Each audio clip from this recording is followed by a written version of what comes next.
On today's show, NBA Eastern Conference Stock Watch. The Milwaukee Bucks, the Boston Celtics, the Philadelphia 76ers, the Brooklyn Nets, the Atlanta Hawks, and so much more. Which team should you be buying, selling, or holding stock of heading into next season? It's all coming up right here at Locked On NBA. You are Locked On NBA, your daily NBA podcast. Part of the Locked On Podcast Network, your team every day.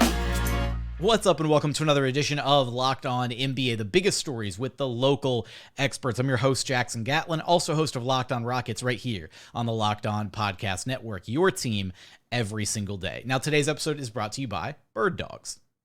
First, Bird Dogs make you look good. Bird Dogs stretch khaki shorts are designed to fit slimmer through the thigh and leg, giving you a truly sculpted look, which, hey, for me, I need all the help I can get in that sculpted department. Bird Dog shorts do the exact same thing as Lululemon, but they fit way better. Basically, they created this anti-stink, sweat-wicking fabric that is both cool and dry all day long.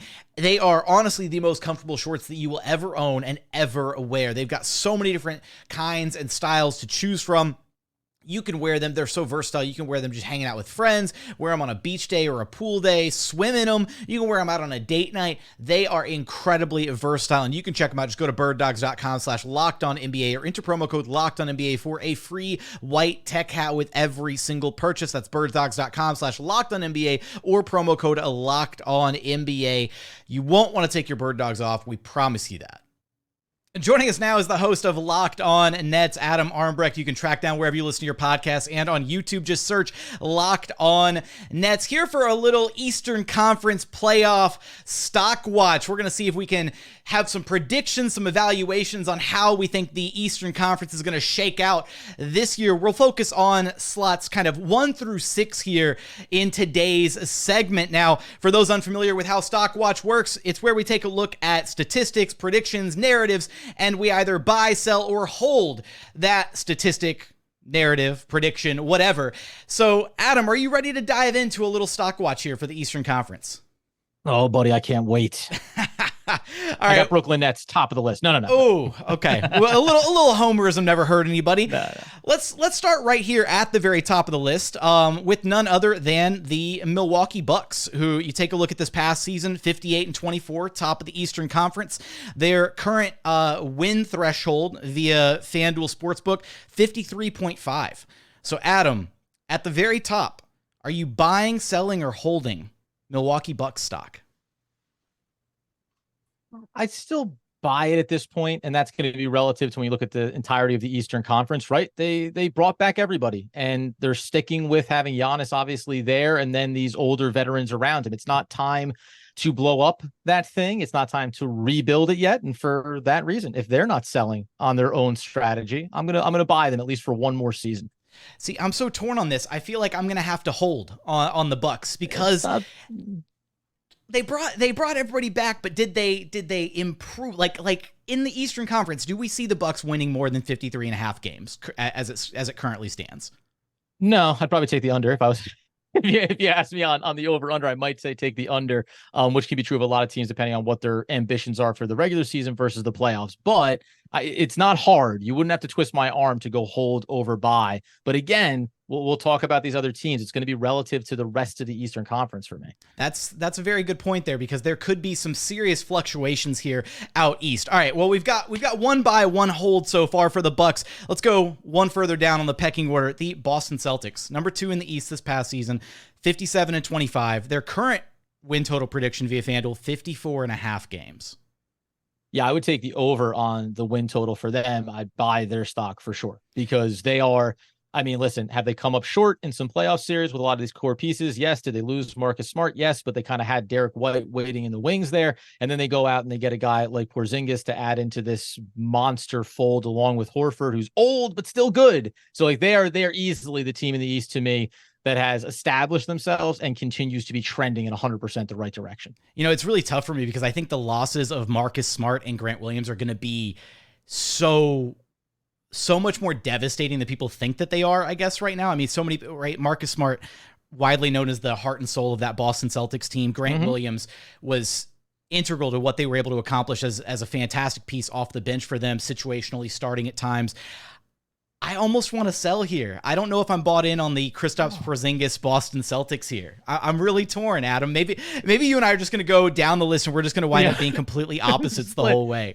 But they still have, I mean, you know, there's Tatum, there's still Jaylen Brown, like they're like, you know what I mean? The functional core of that team is still there. And even though, like, I think Marcus Smart, if you had asked me this a year ago about losing Marcus Smart, I would have looked at it a lot differently than I did after they added Derek White and you understood what he can do for you. He has the same amount of value, I think, defensively, versatile that way, a different type of offensive player. So, I mean, there's things that need to adjust here for them, obviously, but I just, that collection of talent, man, I don't know. I have them at the top of the Eastern Conference right now as it is. So I got to go buy. Yeah. A big part of where my reservations come from, right, are just going to be the health of Kristaps Porzingis and Malcolm Brogdon, right? If those two guys can stay healthy, then I'd probably cautiously lean towards some buying power, at least at that point. 54.5, I think they could eclipse that.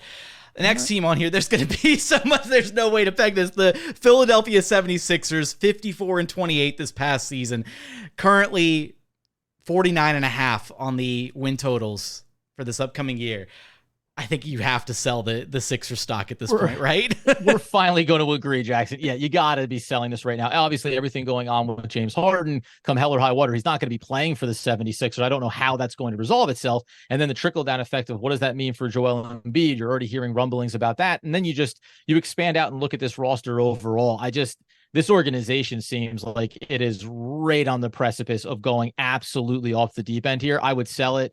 The win total, I mean, listen, can you be in really bad shape and still find your way to close to 50 wins? Probably in the Eastern Conference, but I'd be selling it. I'd probably be taking the under, at least in this moment. They have to do something seismic here before the start of the season for me to change my mind. Yeah, and seismic apart from James Harden showing up with his notorious fat suit to training camp. Not that kind of seismic here. That would be bad seismic for the Philadelphia 76ers.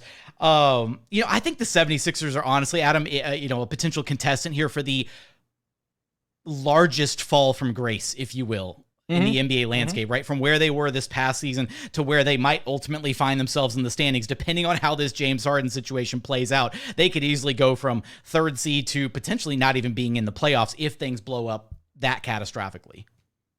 And there's been different versions of this, right? I mean, I think a part of the reason around the concern with Joel Embiid, because he's been through, I know they famously, right, the process. Well, there's all different versions of it, including different GMs and different players and stars, etc. They've been entrenched as a top 3 at worst 4 seed in the Eastern Conference. And to your point, like there's enough other teams here coming up that you could see them take a little bit of a tumble here in a way that I think spells the end of a certain era of basketball in Philadelphia.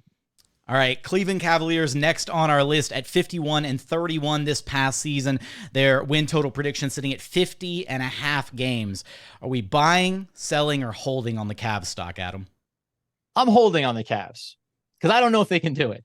Like last year and what they did or did not accomplish in the playoffs, they are in the category of until you prove it to me, I have to assume that you're capable of not proving it. Now, did they overachieve last year in your eyes? Is that why?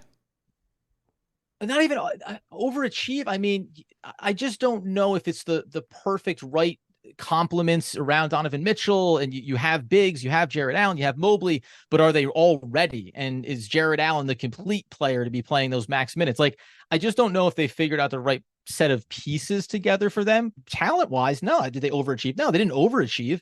But then when you get to the playoffs, it can't be a Donovan. We saw the Donovan Mitchell-centric offensive teams that used to exist in Utah for a long time. They never went anywhere ultimately, right? So are you just starting to recreate the same kind of issues in Cleveland? Talented team, playoff team, not capable of getting over the hump, not capable of taking out some of these other teams like the Bostons, like the Milwaukees, or maybe the Knicks included in that category. I'm torn. I want to lean by here with the Cavs, but maybe it's because I'm just irrationally high on like the upside of some of their younger pieces getting even better this upcoming season. Like Darius Garland continuing to take steps in the right direction.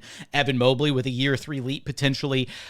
I think I got to go buy here on the Cavs. Also with some of the uncertainty regarding some of the other teams out there in the Eastern Conference with the 76ers potentially heading for a fall from grace. Maybe you just buy Cleveland because you're selling Philly. Wow, what a nice little sidestep right there. Well, if I got some teams falling, I might as well get someone moving up the category. Well, hey, I mean, it's own. Look, that's just smart planning at that point. That's all that is right there. All right, we've got a pair of back-to-back teams out of New York coming up here. So we got the New York Knicks, 47-35 this past season, 44.5 on the win total prediction. Are we buying or selling New York? I would take over on the win total because they made the right moves going into last season. Obviously, Jalen Brunson, right? He's the guy that you add into that roster. He unlocks so many things. He has that traditional point guard sense about him. But I probably would. I'll hold on them because even if Philadelphia is tumbling, again, it's kind of the same premise. Like, are the Knicks the collection of their talent? Is that ready to take down a Joel Embiid-centric team in the Philadelphia 76ers if that's what comes to pass? And the real question for them, I think, is RJ Barrett, who's been up and down, inconsistent, maybe unlocks some things. If he becomes a consistent two-way player for this entire upcoming 82-game season, then I'll be looking back saying, oh, I should have bought them on the front end for sure. Yeah, and it feels like the Knicks are continuously, perpetually that one team that's in, trade discussions for every disgruntled star that becomes even remotely available. So maybe that completely changes the landscape next season if the Knicks decide to go all in on a Zion or an Embiid should he become available, or whoever the next disgruntled star is, because it always feels like New York is somewhere in those trade dogs. You can always climb over Philadelphia if you take Embiid, right? If you just take away their there player, we go, right? You have to get better. The formula is really crystallizing. All right, here for our resident Brooklyn Nets expert opinion. We've got the Nets next on the list at 45-37. Their win total prediction, 37.5 games. So I would take the over on this. We talked about this on the show. I think that if you go back to 27 games after the trade last season, Kevin Durant and Kyrie Irving, they were under a 500 team. But they did that on the fly. Mikal Bridges obviously puts his best foot forward. Cameron Johnson, I expect a leap from him coming into this season. So, and I like the pieces that they added. Dennis Smith Jr. I won't go long-winded just because it's the team that I cover. But, and it's weird because if you look at the landscape of the Eastern Conference right now, it's hard to buy them when you have like the Atlanta Hawks that had a down year last year, the Miami Heat that sit there in the 8th spot, even though they went to the NBA Finals.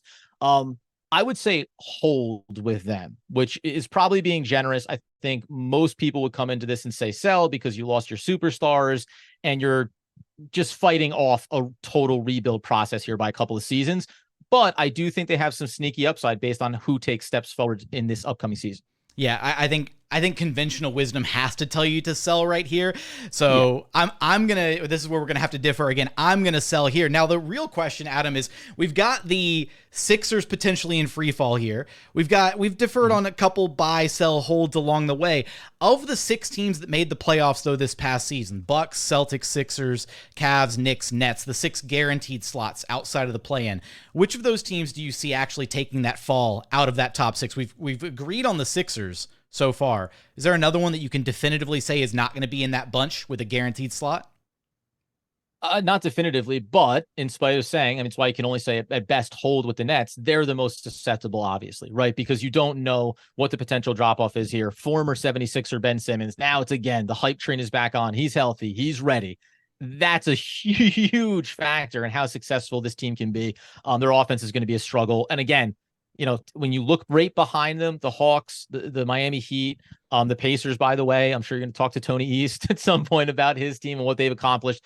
The Nets are obviously, I think, the team in that top tier group, because even the 76ers, without James Harden, if you have Joel Embiid, they'll do something. I can still see them clinging on to a top 6 seed. So unfortunately, I do have to go with my Nets.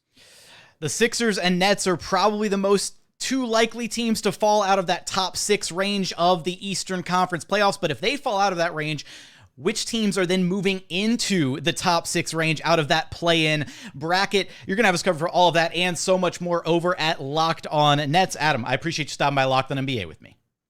Always.